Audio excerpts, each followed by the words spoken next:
Okay, we are live here on World of Ability podcast. I'll be right back. Just yell for me when you're ready. I just gotta go run and get something, but I'm here.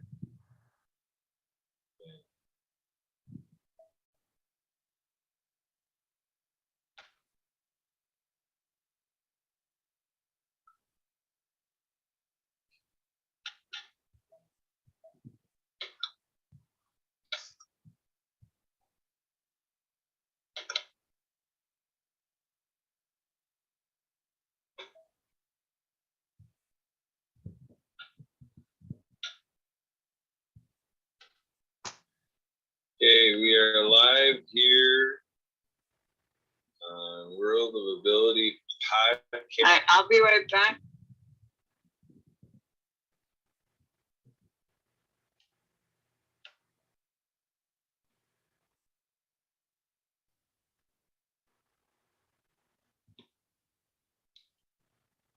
Aloha.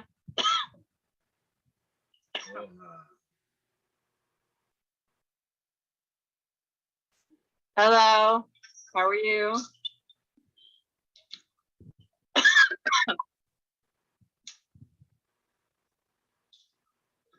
Hey, Barbara. Hey, Marianne.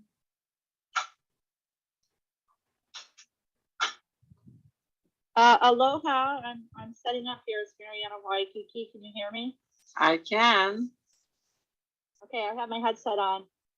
I got a little bit of a little cough, so I'm gonna get some. I'm gonna get some water. I got a little bit of a cough. All right.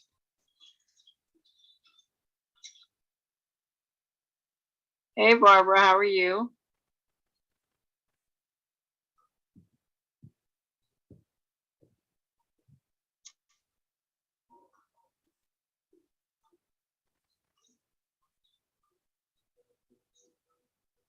Barbara? Oh, I think Barbara is frozen.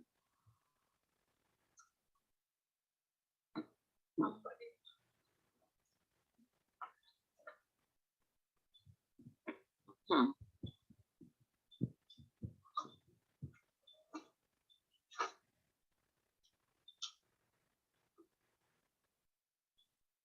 Hmm.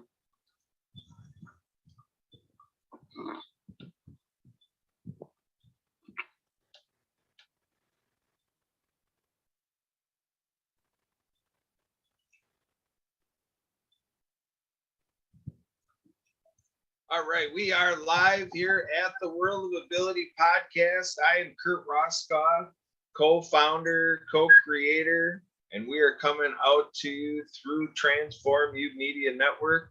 And we are going to have a fun show. We have our regulars here, Denise Vargas, Mariana Waikiki, Barbara Weinstein, and we're going to have fun this next hour.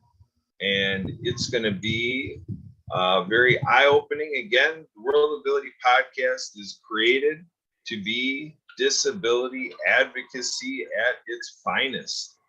So we're going to dive deep and we're going to be collaborating on best practices of accommodation, inclusion, and accessibility. And this is something we do every week. So we are here welcoming you to come on in. We're on StreamYard, and so we can always get you the StreamYard link and go ahead and add you into the conversation. So we are featuring people with disabilities in a way that is instructive to those that don't identify as having a disability. And it's for the purpose of integration. We want to look at what we're doing in our faith lives, our service lives, our lifelong learning, our civic undertakings, things we do out in the professional world, businesses and jobs, and all the fun things we do: entertainment, hobbies, pastime, leisure activities, travel, sports, recreation, therapeutic activities. And when we get started talking about people with disabilities, we like to get the conversation starter from people with physical disabilities, those with intellectual developmental disabilities, the deaf community, blind community, those living in chronic pain, everyone with a mental health diagnosis, and those that have a goal of substance use reduction. So with that, we are ready to roll here and take a look at what's going on in the world from the disability community and how we can converse, how basically 5.8 billion people can do this better. You know, and that's the number of people that I would say is out there that need to hear this message, not identifying with the disability and missing a lot of things that I'm finding out that I have and still seek to improve on. So 2 billion people around the world as where I identify as already defining and established as the disability community with all the disability services, practitioners and allies. And so a very interesting dynamic going on worldwide, and things that we can do to change our narrative and change our approach and our conversation and make sure that there's nothing in our life that has a bias. And as we do it, make sure that as we are dealing with another and in group activities, that we think about, is there a stigma that is personified, that is something portrayed and something that is showing itself? Because that is a great concern. Nobody wants to live their life living under stereotypes and other descriptions that become their stigma. So we're going to go ahead and bring this out. We're going to share with you our formulas of life, how we think that we can be more favorable to each other and be more inviting and practical. So we have Denise Vargas here, who is co-hosting with us today, as she is doing with us every Saturday. And so Denise, are you ready to come on here and tell more about who you are, what you do, and what you bring to the show today? Sure, thank you. Well, I am Denise, and my company's name is Live Creatively. And I named it that because all my life I've been living creatively. And when I was 8, I overheard the doctor tell my mom that I would not make it to the age of 10. And here I am, 43 years later, almost 44 years later. Hey, I'm about to be 54 years old, and I love telling people my age because we all know our birthday, but no one knows our expiration date. And I say that because oftentimes, you know, especially people with disabilities, they are, especially if it's a progressive disability, they are having this expectancy of dying soon. And what a horrible thing to think of, right? Like, I really try and get people to focus on, excuse me. Yeah. All right, so we're going to give Denise a little bit of time here. Marianne, why don't you come on and share a little bit about who you are, what you do, and what you bring to the show today. Well, aloha, Kurt. I'm Marianne of Waikiki. I'm the sign language interpreter for HNP Ability on Thursdays with our captain, Denise Vargas, and you as our ambassador. So what a happy week we've had, celebrating our businesses worldwide on HNP and celebrating our Chief Happiness Officer's birthday. So a little bit about me, Kurt. 31 years ago, I was a case manager with the deaf for a mental health agency called Transitions Community Support Programs. And we had a caseload of 30 deaf adults that just needed community support with finding employment, housing, social activities, and having that support of knowing sign language in the community and reaching out to others and showing that they were able. And President Bush signed the American Disabilities Act. That's American Disabilities Act. And what a great empowerment that it is. So through Happy Neighborhood Projects, I'm excited to say that I'm partnering with Trevor Gibbs out of Orlando. He has an organization called Charity Revolution, and he audits websites, which he is auditing my website again for the second time, because I'm being federally trademarked now with Dr. Liddy, another HNP member, who's an intellectual property out of Orlando again. And we are moving forward with the Acts of Kindness series.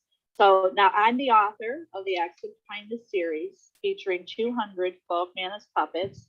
My books are written for animation movies with sign language characters and soundtrack by Hawaiian artist Lucy and the Perfect Wave. So I'm very busy creatively working and using that ability to bring this to the world. So Kurt and everybody, May is Better Speech and Hearing Month, and May is Mental Health Awareness Month.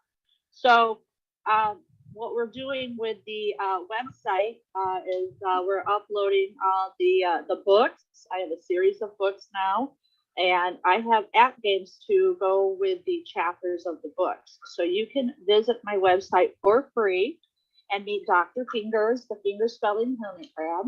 You can meet Chelsea, the courageous sign language chicken, and Eve, the finger spelling bumblebee. And I challenge everybody for 30 days to learn the 26 letters of the alphabet. And the next time we see each other, you should be able to finger spell your full name to me. And make that as a challenge. And so again, May is Better Speech and Hearing Month and Mental Health Awareness Month. And because of Edwin's birthday, and I also am putting it out there that all the app games will be available for free now, and until we are trademarked. So I'm just creatively working with my Fiverr team over in Pakistan and India. I have several different designers that I'm working on. One is with the Apple app game developer, which we've had some challenges as Apple hasn't accepted a couple of the games, and we're trying to figure out why. But we're continuing to upload them so you can see the 10 games. So any time of the day, you can still go out and play. For all of you guys can go play the app game, asking for 5-star reviews. So we can get this Acts of Kindness series worldwide, because we have 450 million hard of hearing deaf people worldwide. And we have millions of moms and dads coming home from being of service who can't hear their own children or grandchildren. And all classroom teachers can get copies of my books from an organization called Donors Choose. So everybody wins. And I know we have H&P nonprofit, and I encourage everybody to sign up and join us. We need to grow happy neighborhood projects. And we are over 2,000 people. We want to continue to support other people's and businesses. So I'll let you talk a little bit about the happiness with that this month too, Kurt. So back to you. Thank you so much for letting me be here. And I am happy. I'm Marianne of Waikiki. Awesome. We always love that Hawaiian flair. So Barbara, why don't you come on here and do a little bit of, what you want to share with the audience today? Any insights on you that are timely for the springtime in May, and what you got going on, and what are your thoughts? Thank you, Kurt, and everyone else here. My name is Barbara Weinstein. Trying to figure out whether I have such a hard time communicating with people on one level, and on another level, I'm asked to communicate for people. Like, people have asked me since my 20s. And before that, first, I've gone through like 67 jobs, and being told that, well, we have to let you go, not because you're bad, but because you're too good. Because I've always been working with different communities. The first job was called Foundation Home for Retarded Children, and it was just 300 kids with different sorts of reasons why they had been left. And this big building in Washington, D.C., with few people caring for them. And I was always promising, I'm gonna make a home that you'll be able to come home to. This has always been my promise, and I got certified, got degrees to be teaching, and graduated behavioral sciences with educators degrees and degrees to psychology and performing arts. I get to lead laughter yoga circles right now, do that with Toastmasters. But all of the jobs that I've had, it's always been with people that are kind of on the outskirts, and people coming to me and saying, can you help with this? at this rainbow gathering, which is Hopi Indians Rainbow on the 4th of July at different national forests, where people try to get together and we're going to heal each other, we're going to teach each other. And I've had a number of times people coming to me and saying, will you help with this? Will you help when people reach a point of obesity and they're so alone in the world and it's really hard to get any help that they need. I mean, I've got to see trying to get people, help from hospitals, watching what's not out here, what needs to be developed as far as community goes. Somebody was telling me he got put in special needs classes his whole life. So he knows how smart he is, and he knows how active his mind can be and how much he can learn. But he's trying to get like a lawyer, somebody to fight for him to get into a university, since the background that he had was just always being disability classes. I'm not sure what they were called, but I've worked with the delinquent youth and I work with the homeless, and always promising that, in this life, I'm going to help develop community where people don't have to be so alone and so unaware of each other's sufferings, and we really can applaud each other, see each other's strength. Since I was a teenager, since even, way before that, helping people be able to play in nature together and play with, music and whatever's making us happy and feeling, we're part of the world's family. And right now, it's still so complicated trying to figure out about pharmaceuticals, to use them, to not use them, natural healing, having this major operation where bones will be taken out of my back. I already did my throat to help me be out of pain, where I know my greatest, when you talk about addictions, mine was, I actually had gone catatonic when I was 18 years old, and I'm 72 now. And people catatonic, they're not really, trying to be asleep, or they definitely don't want to be dead. They're just trying to get back into a womb state, and struggling with narcolepsy, struggling with paranoia, way back. And so reaching out and finding, chanting, Buddhist meetings and 12-step meetings, any kind of meetings, it's like, let me belong somewhere and let me let me bring out my potential, so I really can make my promises good to so many people, where I said, we're going to be more family, we're going to develop community, and things won't be so stressful. We're going to sharing is caring.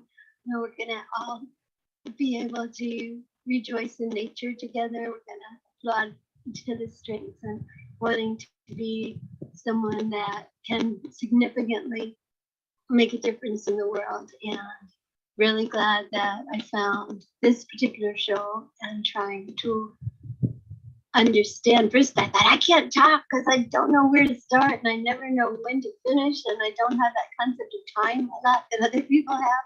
So I'll be talking too much and I won't even realize it. But as I'm still growing, I'm still here, and I've met these wonderful people. I think, hang in there with me, hold my hand. Let's fulfill our ability to become happy, right? And have friends and reach our potential in this life to do good and to connect with each other. And, as an educator, I have so much to say. I've had such great teachers in my life, and I have a lot to share. And as someone with a degree in psychology, the educators, teachers, things that I've learned from there, I want to learn how to communicate. This is my biggest thing that I'm working on in this lifetime, so that I can make people relax when I speak and help us think and play together. So I'm hoping to do good in my life, and I'm glad to be allowed to be here and to be encouraged to speak. Thank you all your patience for listening. Yeah, I'd like to thank you too, Barbara. I just wanted to share too, Kurt. I had the opportunity to network with Chesney on the Big Island of Hawaii, where I lived on the island of Oahu. But through Happy Neighborhood Projects, we were able to have a one-on-one, and I was able to explain my books to her and how all the classroom teachers, United States, can get copies of my books from Donors Choose.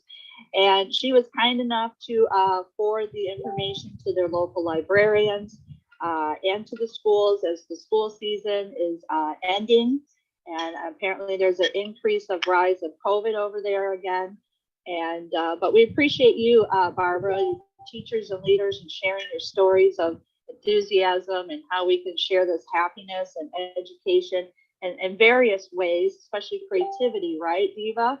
And we just all of our works are guided to us. If it comes to you, it's for yours to do.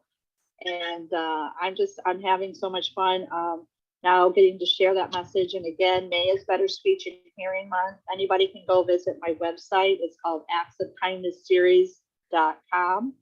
And you can request the books from donorschoose.org. And you can go play the app games for free. Learn the 26 letters of the alphabet any time of the day. Children who learn sign language tend to cry less, and they have a higher IQ.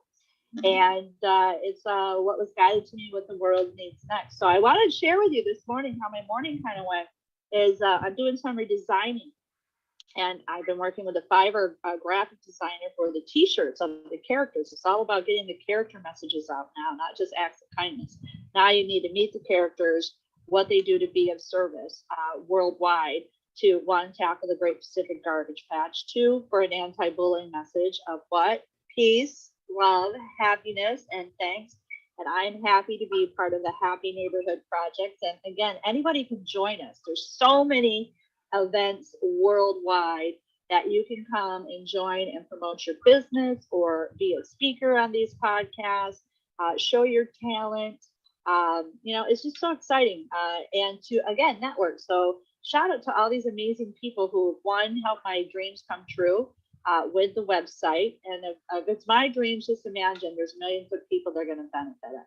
And Dr. Liddy, this past week too, she's been hosting seminars for taxes, and we're rolling over to some other things. I met another great speaker, Michael Maxwell, who was challenged with stuttering, and he was very successful of raising a family of 5 on a self-employed income. So I'm excited to hear about his success story, and hopefully he'll join us too.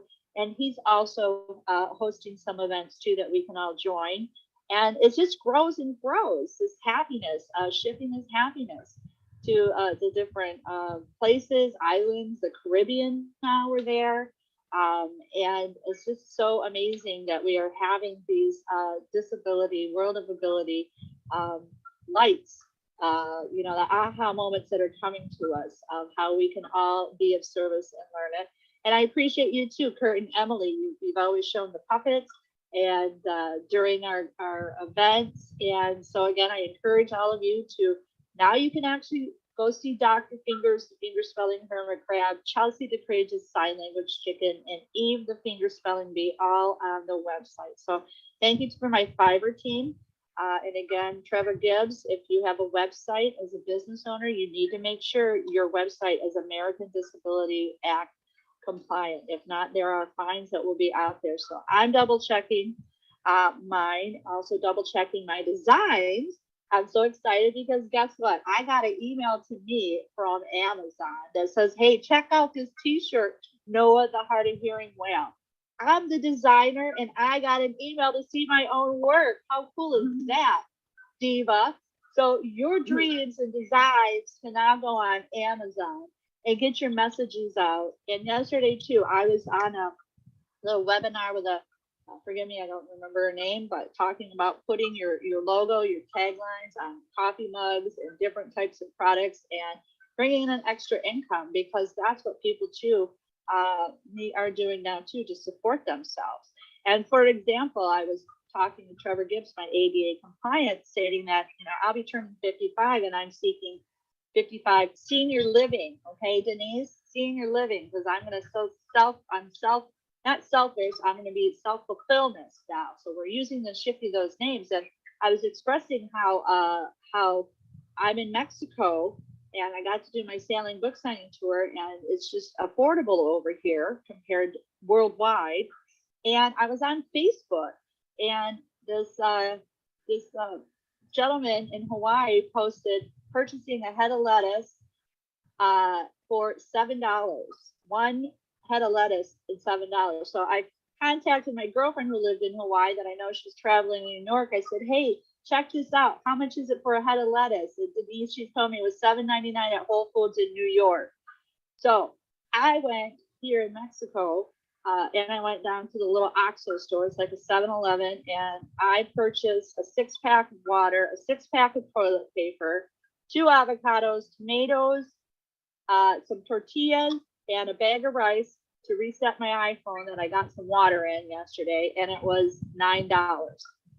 So just think of the cost of living that all of us are going through and making some of those conscious decisions of one, paying for our affordable housing, senior living, persons with disabilities, and then going out and seeing what we actually get. So I just wanted to share that stuff, and so grateful to be here. So I've had so many amazing one-on-ones this week. And I'm just really happy to be here. And Sunday I had an interview too to be on television, and they know who I am, but I can't do anything until I'm actually federally trademarked with Dr. Liddy. So again, anybody can join us on Tuesdays for her seminars, and so happy to be here. Back to you.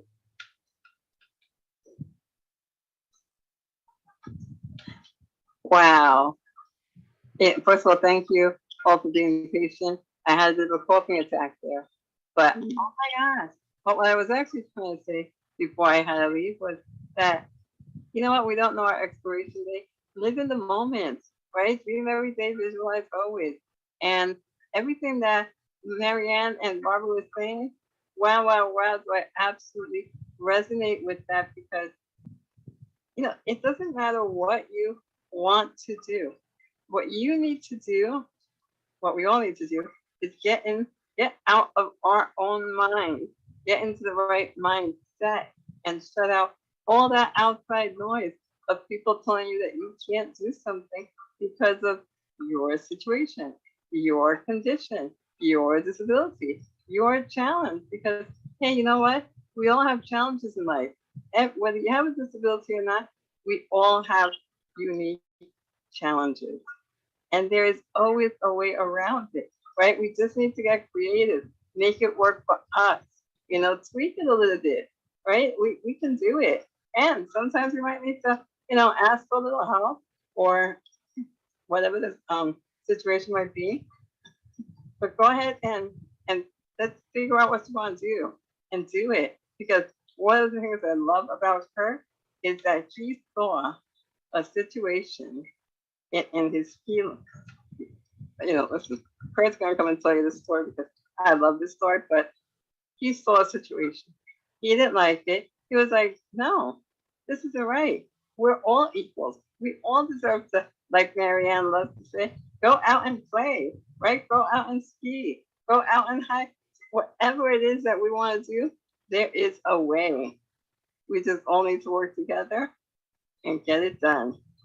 So Kurt, tell us the awesome story, which is why listen, this guy, he's my hero, because I want allies like him. I want all of us to just listen to this, like, share, comment. Let's get this conversation going, because he is the type of person that we all want behind us.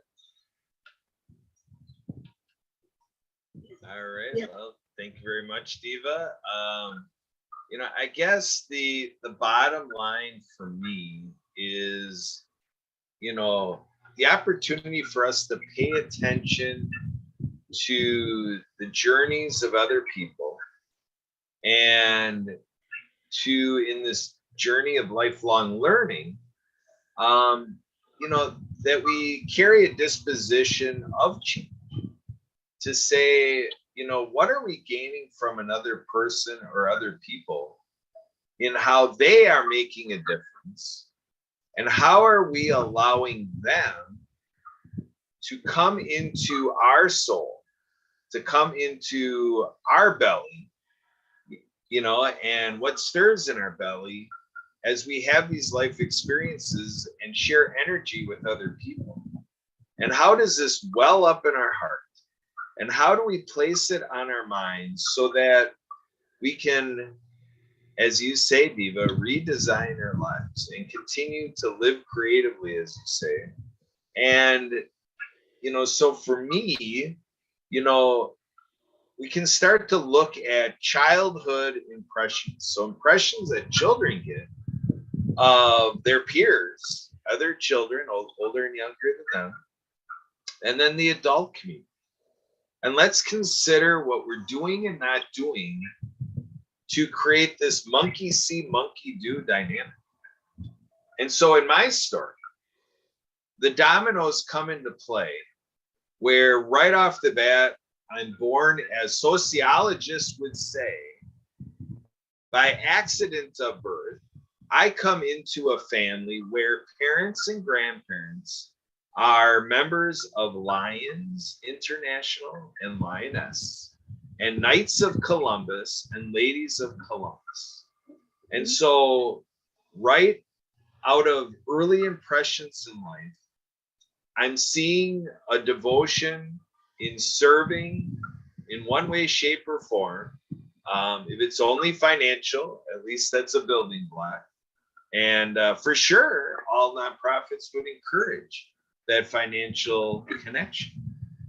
And so, with just those two examples, that gets me thinking differently, or maybe more appropriately, more favorably, as I should, upon people who we'd say now, people with intellectual and developmental disabilities. Now, think about that right there. There was a day where, as a child, I was not referring to people with intellectual and developmental disabilities as that reference. There were other references that I was using as I was learning the English language. So language is important, linguistics. And so from there on the Lions side, you know, that brings us into the Helen Keller story. And, you know, so now we're looking at the blind and visually impaired as far as it worked with Lions International, but also inherently the deaf community and the deaf blind community. And so on top of that, I've been a lifelong water skier. And in high school, I joined a water ski club to put on water ski shows. And it was before I graduated high school that they started to ski with adults with disabilities once a year on a sit ski. They acquired a sit ski and away we went. And also, before I graduated, I got a scholarship from Optimus International. And with Optimus International, we have a scholarship program through a communications contest for the deaf and hard of hearing. So these structured, functional, institutionalized programs are what set it into place for me. So if it weren't for a person saying way back when, before we had these references, to say we need to fill this gap, I would not have had these experiences. And so as this plays out, I get to, over a decade ago, ready to have a man with a physical disability, cerebral palsy, a power wheelchair user, come out to our ski show and ski in that show with me, to end the day that people with physical disabilities, wheelchair users, are only there to spectate, to start to create a society where, hey, maybe that dude wants to ski with the other performers. Whoa, what a novel concept. And I wasn't always thinking this way. For sure I was not. It was a set of dominoes that fell into place, that hit hard enough on this thick skull, that rattled the rocks between my ears, that got that caveman guttural reality like, hey, maybe I could ski next to, Adam on the sit ski. And then it's like, ding, ding, ding, the light bulb went off, and I get excited. And I'm like, hey, what about this? And I talk to the show director. And the show director's on board. So we organize some of our skiers to make this happen, just like we did in the annual event, but now it's in a ski show like the rest of us skiers. And what happens? The gong show.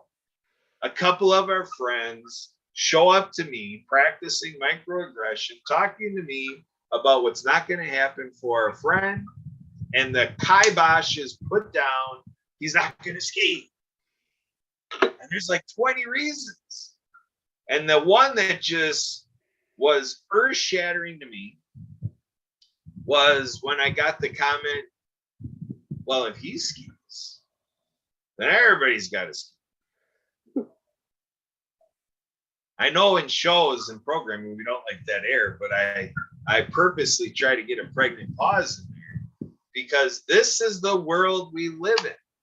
This is just my life, one person's life, coming out with a very specific example, fueled by the passion to my sport of water skiing, and we hereby have a barrier.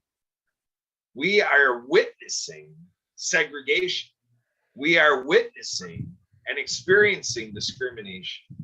All of us around the world, 7.8 billion people, I cannot talk to one person on earth that can't say that they have not experienced it. So everybody has experienced 7.8 billion of us. We all know what's going on. We have since the beginning of time, folks, since the beginning of humankind. And so this is something to really grapple with, to say, how can we unite 7.8 billion people on earth? Infuse the Disney dynamic. It's a small world after all. With all this technology we have, Facebook is hitting numbers that would make it the third largest country in the world. It is a small world after all. We can do this. We can do it with folks that don't embrace technology. We can do it with the high-tech people, the low-tech people, medium-tech people, people of all languages. It's about integration, removing the biases that are experienced around the world and create unbiased pathways that 7.8 billion people get equal access to everything. To stop this nomenclature of privilege, we need to erase that dynamic. We need to remove hierarchies, and we need to make it that we are all building a better future together. Back in the 80s, we had a great unified song of many singers, "We Are the World."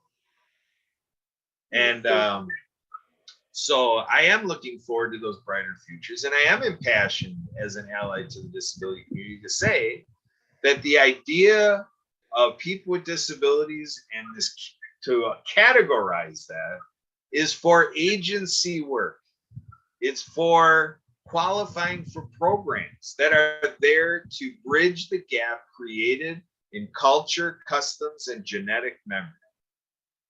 It is because we are limited as people that don't have a disability that we need people with disabilities to take our token contribution to our own problem and to say we haven't figured out any other way in our society, but please accept this as a token of we're still working on it.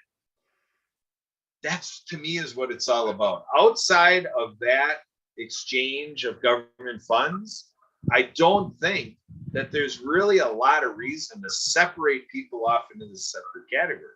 So in that essence, outside of politics and outside of government benefits and outside of that deal, I don't think there's any rationality to it. So to me, if we're talking about disability and starting to describe that, not that it's a negative thing, I think we all have a disability, which becomes part of our identity. And then everybody around us is compensating for our weaknesses. We're all aware of these things that we do to people, and the uniquenesses we have, which make a difference for another person. And that's just what drives our relationships. So let's come together in unity. Let's celebrate each other. Let's be equally yoked as we work for the greater tomorrow. Denise, back to you. Where do you want to go with this from here? Oh my gosh. So many things that we could just touch on there. Let's start with what you said about government. It's right in our Constitution. All men are created equal. So, but are we really? Absolutely not. We need to work on that for sure. And the unique abilities. I love saying unique abilities because, you say that 1 in 5 or 1 in 4, 1 in 4 individuals may have a disability, whether that's an invisible disability that they might not even know. And as you mentioned before, how many people recognize themselves as having a challenge, right? Like even chronic pain. Chronic pain is so debilitating at times. There are times that we want to go out, we want to do things, right? But like our mind is saying, "Yay, let's go, woohoo!" And our body is saying, "Not today." It's like we just can't move, you can't get up, you can't function. But that doesn't mean that we don't want to be part of the world, right? It just means, like I said before, we need to tweak things. We need to get creative. We need to figure things out. Like sometimes, yeah, it's difficult for me to get up and go out and do things out there, right? Like my body might be saying no, but that doesn't mean I can't have people come over. I can't have a party here in my house, right? Like we can celebrate here, we can do things. And now we have technology, we have Zoom, we have like streaming, we have all these ways of getting together and socializing with people. Socialization is so important for our mental well-being. And once we're right in our minds, you'd be surprised how that translates into your body. There are times that with my body is on fire. But then I come on here and I'm with all of you beautiful folks and our audience, and it just gives you energy. It just makes you feel alive. And as Barbara was saying earlier, we need to be connected, right? Find those groups, find your tribe, whether that means going to a Toastmasters, go and find maybe, like Barbara was saying, a Buddhist chant, meditation, like so many things that we can get out and do. And like Marianne always said, go out and play. Let's have fun in the world. This is one big, beautiful world that we live in. Enjoy life, get creative, dream every day, visualize always, redesign your life, do whatever it is that you want. There's a way, there's always a way. If you want it, you can do it. And I always like to tell people, diva until you get what you want. Back to you, Kurt.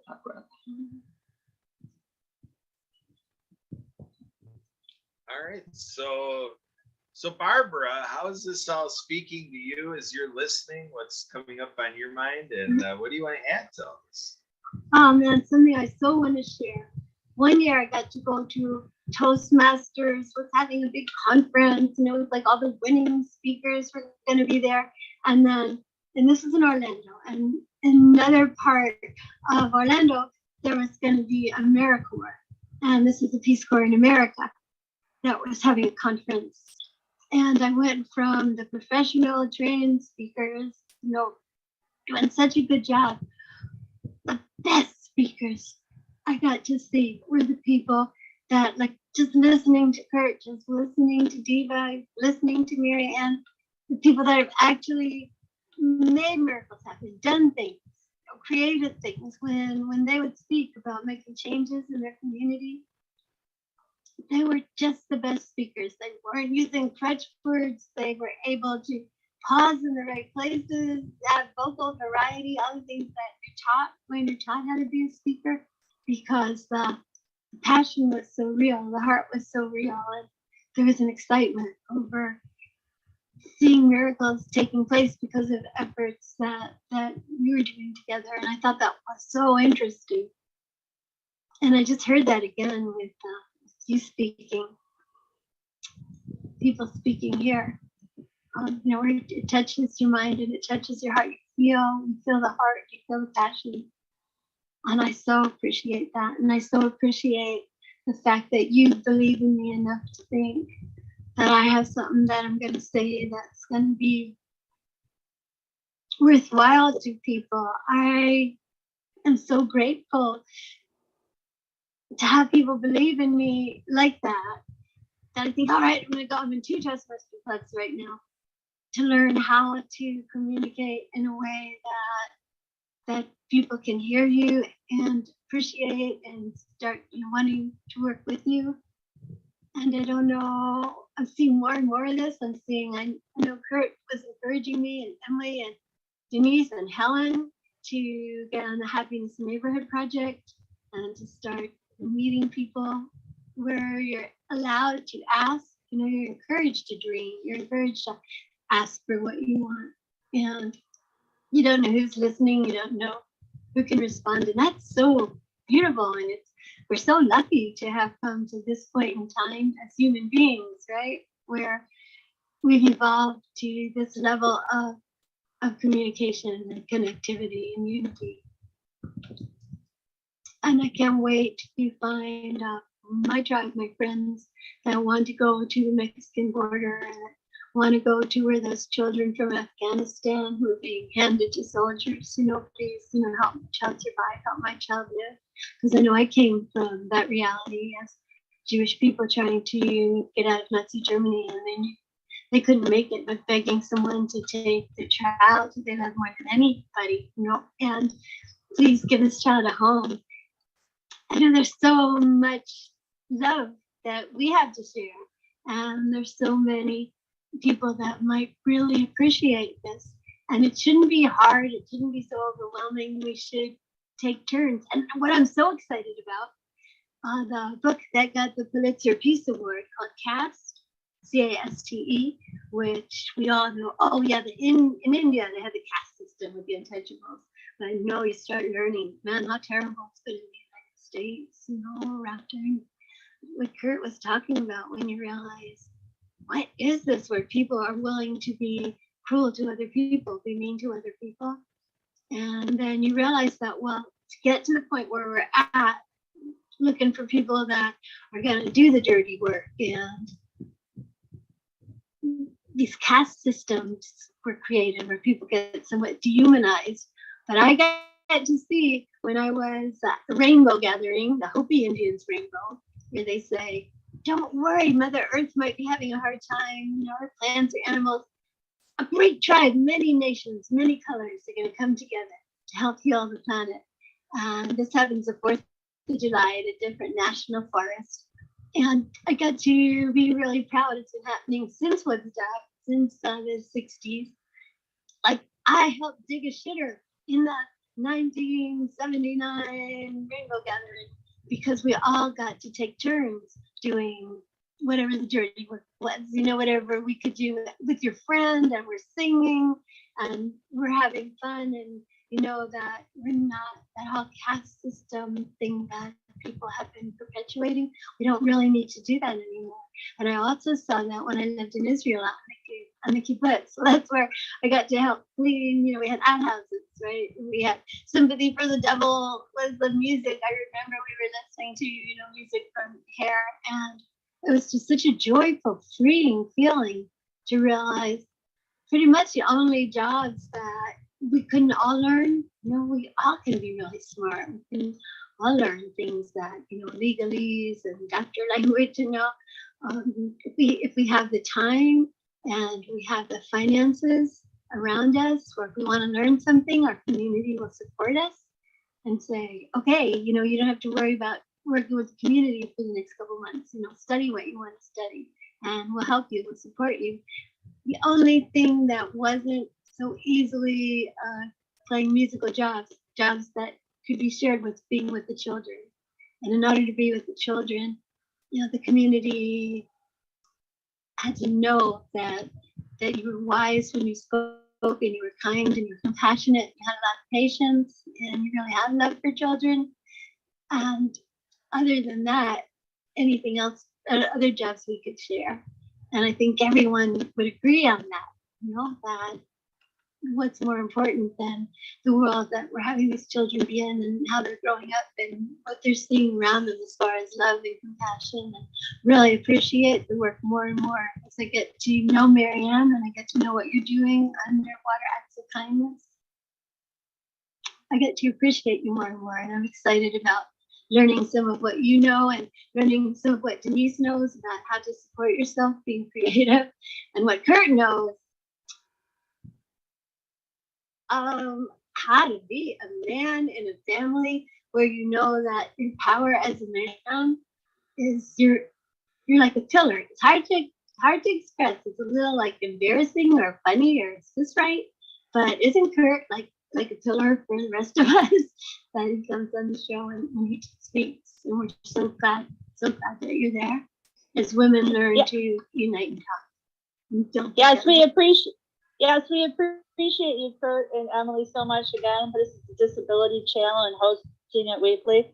And I want to give a shout out, Barbara. You talked about the Hopi Desert Indians. I am partnering too, and you can visit the website, actsofkindnessseries.com. We are partnering with Leon McLaughlin from the Clean Water Foundations.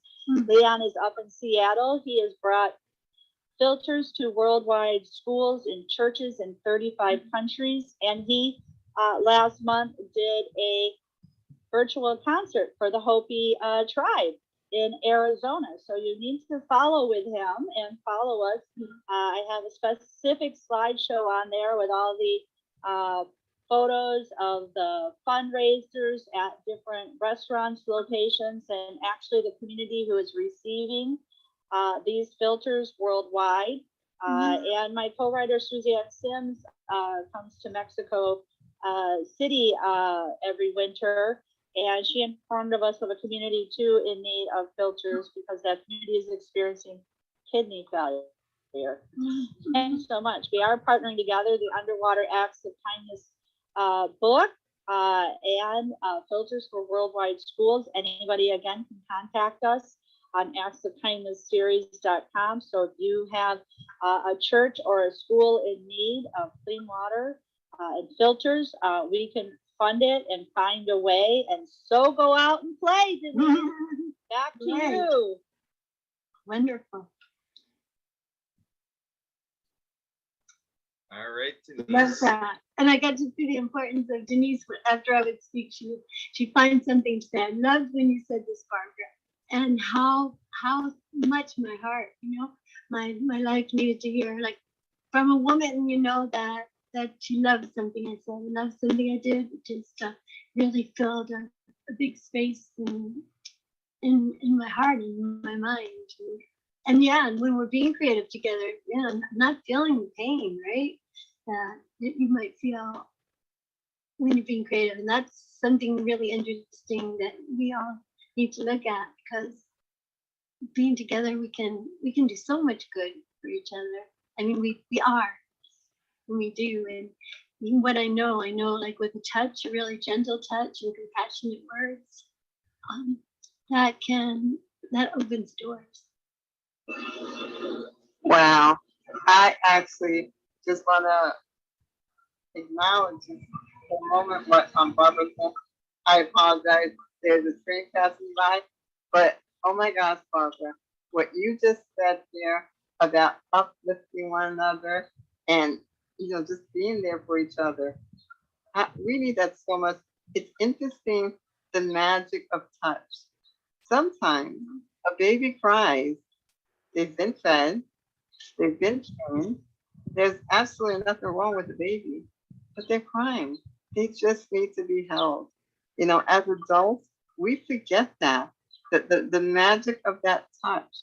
Just someone holding your hand, or just, holding on your shoulder, or just, rubbing your back, or just showing that, there's someone else here alive with you who sees you, appreciates you, loves you. And again, that is all part of getting out of your mind, out of your situation at the moment, the challenge, the pain, I'm not saying that it's going to go away by no means, right? We even need modern science, some of us do need medication. But even with that, the fact that we can utilize other things, nature, conversation, meditation, creativity, just human touch, human interaction. We need that. We all need that. It will help so much. So thank you, Barbara, for, mentioning that. Absolutely. Back to you, Kurt. All right, so we are closing in on the final handful of minutes of this show, and so everything is going so great. I think that this really is in line with everything that we are wanting to and need to be doing. To me, it's all about the right narrative. It's all about the right conversation. Having the right questions. I would call it high yielding questions. So the idea there is, let's figure out what the safe questions are to ask other people where other people are not taking offense, and we're not asking questions like, we're putting somebody on the defensive, or, we're not suggesting that if we've got the right answer, that we're really curious, that we really are driving an interrogative that really checks in and see if somebody's open to discussing these things. Because, if we just keep going on doing the same old thing, nothing's going to change. And, I was talking yesterday to a group about, being a change maker, about conducting marketplace disruption, and about how that happens in the larger scale. And I call it the 95%. And so the point made with my conjured up 95% rule is that a lot of people know Pareto's principle. Well, and they don't even know that that's what it is. They know it more as the 80-20 rule. And so with the 80-20 rule, the idea that 80% of what you're accomplishing is brought through 20% of your group of people. Well, I say when you start things out, when you're innovating and you're trying to do stuff on the crusader side of life, and trying to provoke that change, when you initiate it, I tell change makers or people trying to start something to plan on that 95% of what you're setting out to do is only going to be carried forward by about 5% of the people around you. So you get an idea that you got a group of people that are willing to help. And I'm like, well, count on about 5%. So 1 out of 20. So that's what I look at when groups are trying to do stuff. I'm like, well, how many people do you want to be doing this? How many people should be on the team? Like doing water skiing. It's like if I want 15 people out at a new program, like we're going into a new community and we're going to start a adaptive water ski program, and we want 20 people out there doing it. I'm like, well, you know what that means? You got to multiply that by 20, and you have to effectively go around town, get on the radio, get in the newspaper, introduce, and get about 400 people that would really be viable candidates to be out there doing that water skiing with you or being out at the location. And out of 400, you'll get about 20. So things, are interesting when you reach for what mathematicians would call, or statisticians would call, the law of large numbers or actuarial science. And so that's kind of where I keep myself, is on the larger stroke, because these things are ever so important. I want to make sure we're all going to have predictable success, because it makes a difference for individuals. And when we spoke to the area of mental health, it is something that is kind of the buzz spiraling all around the world. People all around the world need a lot of help in mental health. and it's the idea of social isolation. So the couple years of the pandemic has had its effect and has presented the elevation of challenge, but it's been responded to with amazing responses like the Happy Neighborhood Project, happyneighborhoodproject.com. So we look forward to seeing you here again next week. We're restreaming this. We have the PAC channel taking on our show rendering that we do on Saturdays, and they're going to be restreaming it out the following week. And we do have Marcus Hart with Transform You Media Network picking up these programs and bundling it into the platform of Transform You Media Network, and all of this collaborating in the World of Ability Podcast Network, where we have elevated the 26 shows. 26 shows with all of our collaboration and different people like Zeta on Tuesdays at 8 o'clock Eastern, World of Women, the WOW podcast, and we have Compassionate Citizens and other great works happening here. So we're down to the minute to win it time period. Who wants to take it? Denise, Marianne, Barbara, minute to win it. Go for it. Marianne of YPT, May is Better Speech and Hearing Month, and May is Mental Health Awareness Month. So all classroom teachers can get copies of my books from Donors Choose. There's now coloring books, Denise, and Barbara, you can use them with your grandchildren. It's the Acts of Kindness series, and all Apple app games are now available for free. So 30-day challenge, learn the 26 letters of the alphabet.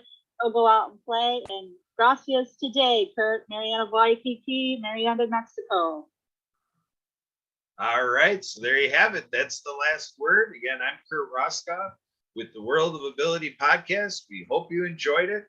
Feel free to call me or text me at 262-372-1754 and email me abilitymkenow@gmail.com. And thank you for co-hosting Denise Vargas. And we're always loving our regular contributors, Barbara Weinstein and Marianne Waikiki. Till next time, this has been your World of Ability podcast. Stay happy.